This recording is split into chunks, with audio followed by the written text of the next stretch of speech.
So my name is Gina Renzi. I'm the director of the Rotunda. The Rotunda is a community arts and culture venue, and we present about 300 events a year: concerts, film screenings, art exhibits, student events, youth programs, dance events, theater, all kinds of things.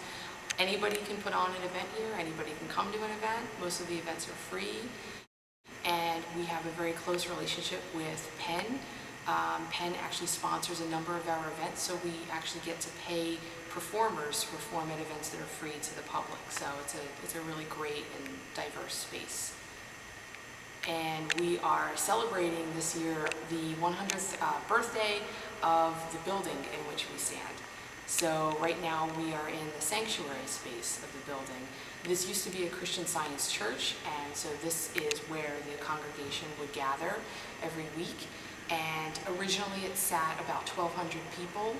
There is an amazing chandelier in the center of the floor, and that was designed by the Philadelphia painter Violet Oakley. It's a Tiffany chandelier, it's cast iron, and it's just one of the many architectural elements that people don't often get to see in this space.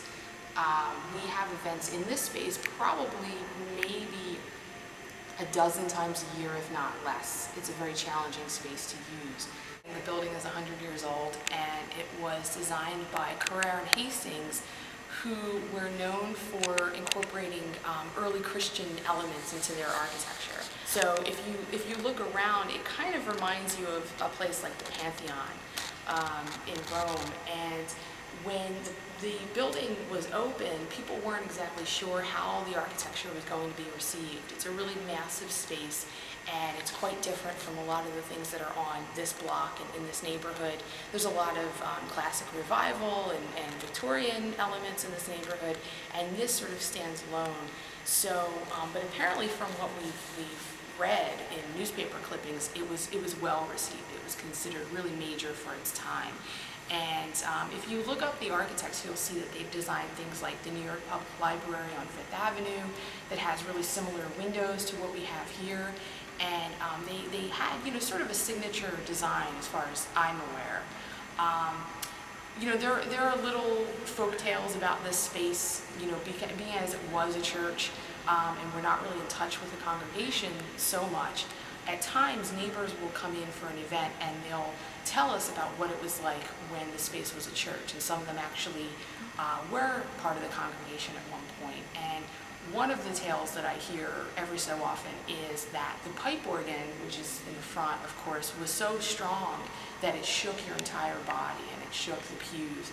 And I believe it, and I've never actually heard it played.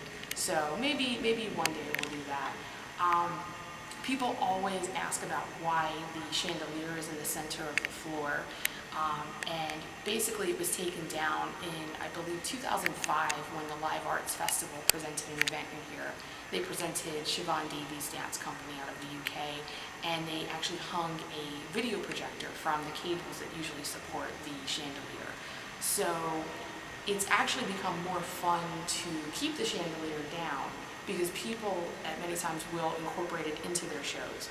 So if you come to La Dada Vagaga this weekend, you'll see that they actually incorporate the chandelier into it. And I don't want to give it away, but it's really cool to actually be able to see a 1,500-pound cast iron chandelier right in front of you and be able to touch it. And sometimes people will illuminate it or take photos with it. It's kind of become like a conversation piece, as is the rest of the architecture.